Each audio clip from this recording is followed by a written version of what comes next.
بسم اللہ الرحمن الرحیم۔ السلام علیکم۔ ہمارا آج کا موضوع ہے سورۃ الطارق۔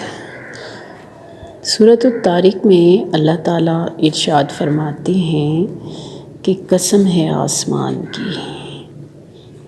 آسمان یعنی جو ایک چھت کی طرح ہے ہمارے سروں پر، رات کے وقت تاروں سے مزین، پھر رات کو نمودار ہونے والے کی قسم کھائی ہے اور پوچھا ہے کہ تم کیا جانو کہ وہ نمودار ہونے والا کیا ہے؟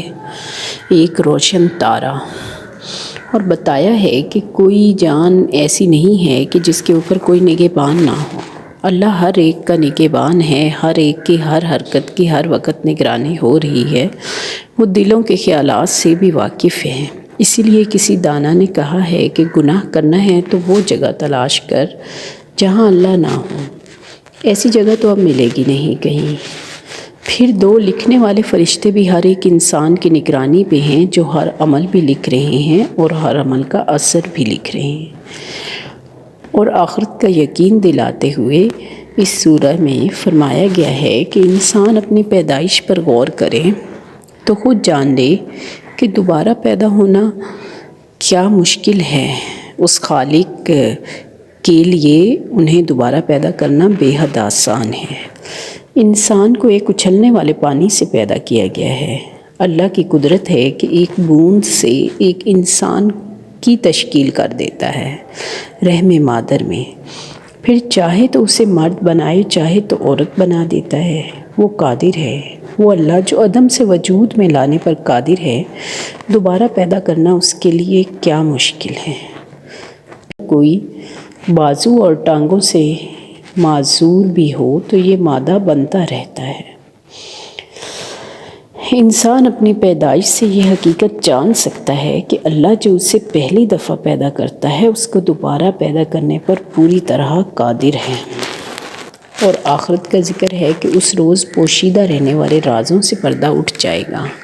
انسانی اعضاء اس کے اعمال بد پر گواہ بن جائیں گے، تو اس روز انسان کا زور ختم ہو جائے گا۔ وہ بے بس ہوگا، اپنے اعضاء کو بولنے سے روکنے پر بھی قادر نہ ہوگا اور کوئی دوسرا بھی اس کی مدد نہ کر سکے گا۔ اس دن کی سختی اور ہولناکی کا تصور کریں، پھر انسان کی بے بسی کا تصور کریں۔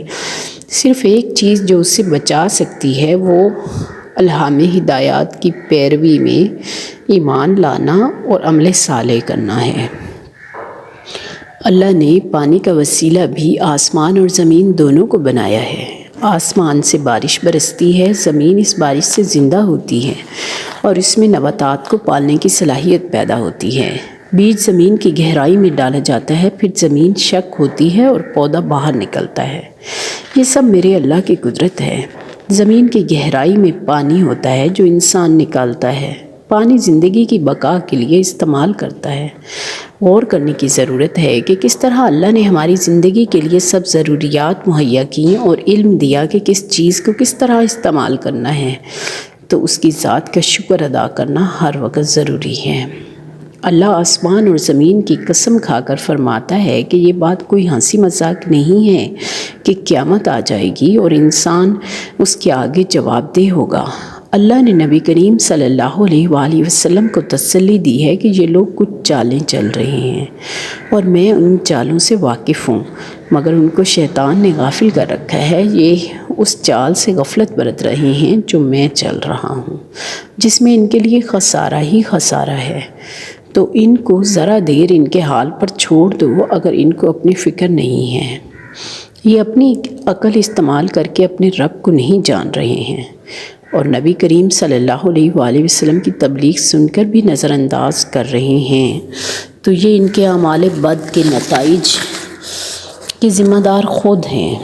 آپ فکر مند نہ ہوں، آپ صلی اللہ علیہ وآلہ وسلم حق ادا کر چکے ہیں۔